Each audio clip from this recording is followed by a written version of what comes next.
కొన్నిసార్లు ఏ తప్పు లేకపోయినా తగ్గడం తప్పు కాదు. ఎందుకంటే నువ్వు మౌనంగా ఉన్నప్పుడే ఎదుటివారి మూర్ఖత్వం బయటపడుతుంది. గుర్తుంచుకోండి, గతంలో జరిగిన తప్పిదాల నుండి పాఠాలు నేర్చుకోలేని వారు జీవితంలో ఎప్పటికీ బాగుపడలేరు. సంస్కారవంతుల దగ్గర ఈ రెండు ఆయుధాలు ఎప్పటికీ ఉంటాయి.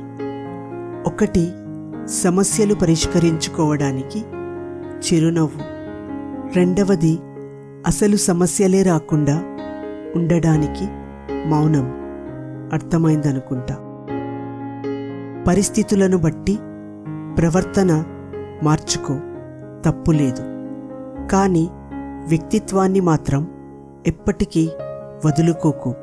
మనస్సు మంచిదైతే కష్టాలను, బాధలను కూడా సంతోషంగా భరించవచ్చు, కాదంటారా? మనల్ని వదిలేయాలి అని అనుకున్న వాళ్ళు ముఖ్యంగా ఈ రెండు విధాలుగా ప్రవర్తిస్తారు. ఒకటి, మనకు సమయం ఇవ్వడం తగ్గిస్తారు.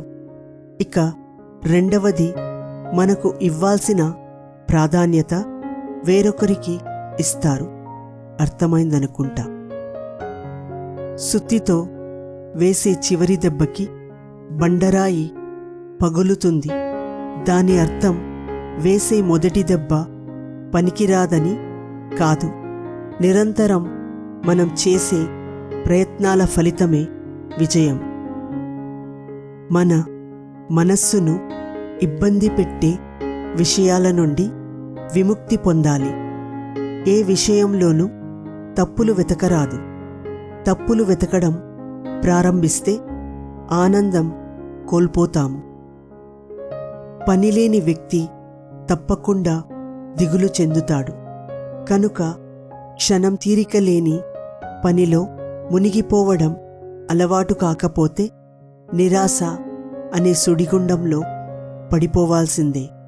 పనిని ఎలా చెయ్యాలో తెలుసుకోవడమే నైపుణ్యం. దానిని పూర్తి చెయ్యడమే సద్గుణం. మనల్ని చూసి నవ్వేవాళ్ళు ఉంటారు, ప్రోత్సహించేవాళ్ళు ఉంటారు. కానీ మనం చేసే పని మీద ఆత్మవిశ్వాసం ఉంటే విజయం మనదే అవుతుంది. కష్టసుఖాలు సీజన్ వంటివి. మనకు నచ్చినా నచ్చకపోయినా అవి రావాల్సిన సమయానికి వస్తాయి.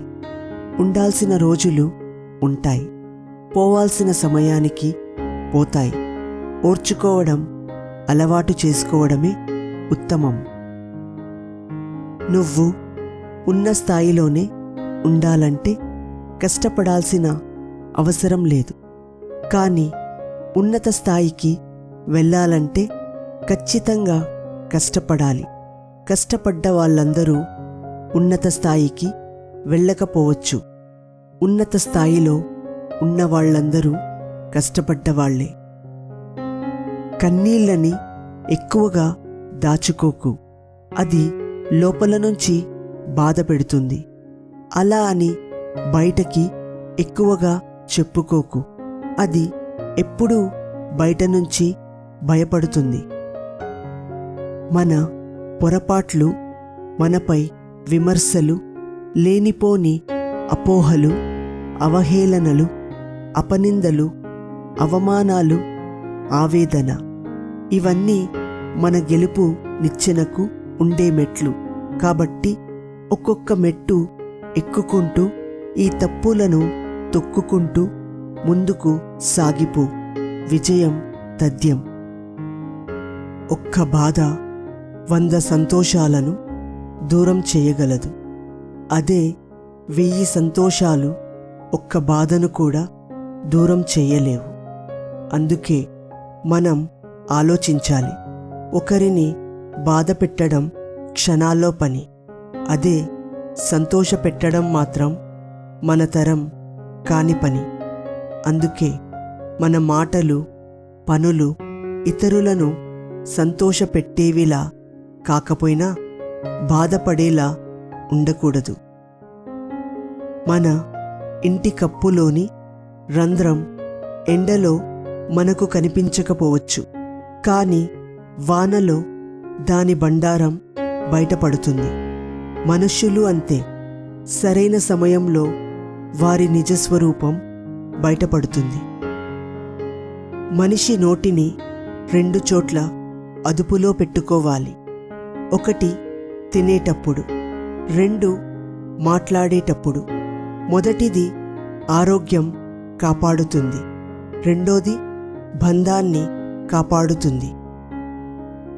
ఎవరు ఏది ఇచ్చినా మనస్ఫూర్తిగా స్వీకరించండి. ఇచ్చిన వారిని మనస్సులో దాచుకోండి. ఎప్పటికైనా వారికి వడ్డీతో సహా తిరిగి ఇవ్వాలి కదా. అది సహాయమైన, సహకారమైన, బాధైన, నమ్మక ద్రోహమైన, ప్రేమైన ఏదీ ఉంచుకోవద్దు. ఆకాశమంతా ప్రేమ ఉంటే సరిపోదు, అనువంత అర్థం చేసుకొనే మనస్సు ఉండాలి. సముద్రమంతా సంపద ఉంటే సరిపోదు, సమయానికి సాయం చేసే గుణముండాలి.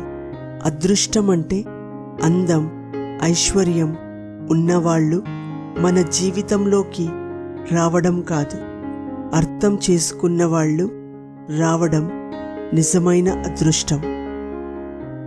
అవసరానికి వాడుకొనేవాడు కష్టాల్లో నీకు తోడు రాడని తెలుసుకో. జీవితంలో నటించేవాడు జీవితాంతం నిలవలేడని తెలుసుకో. కష్టపడకుండా వచ్చిన డబ్బు కడదాకా నిలవదని తెలుసుకో. అవసరానికి మించిన ఆస్తి నిరుపయోగం కాక తప్పదని తెలుసుకో. అసత్యం ఆకట్టుకున్న సత్యాన్ని సమాధి చెయ్యలేదని తెలుసుకో. ప్రతి మనిషిలోనూ మంచి, చెడు 2 ఉంటాయి. మనలో మంచిని చూసిన వాళ్ళు ఆప్తులు అవుతారు, మనలో చెడును చూసిన వాళ్ళు శత్రువులు అవుతారు. కానీ రెండింటిని సమానంగా చూసిన వాళ్ళు మనల్ని ప్రేమించిన వాళ్ళు అవుతారు. మనస్సులో ఉన్నది పైకి చెప్పే ధైర్యం లేనివాడు, పైకి చెప్పిన దాన్ని సమర్థించుకునే నైపుణ్యం లేనివాడు, చెప్పిన దానికి కట్టుబడి ఉండే ధైర్యం లేనివాడు, ఒక్క మాటతో చెప్పాలంటే భయస్థుడు, పిరికివాడు, అవకాశవాది.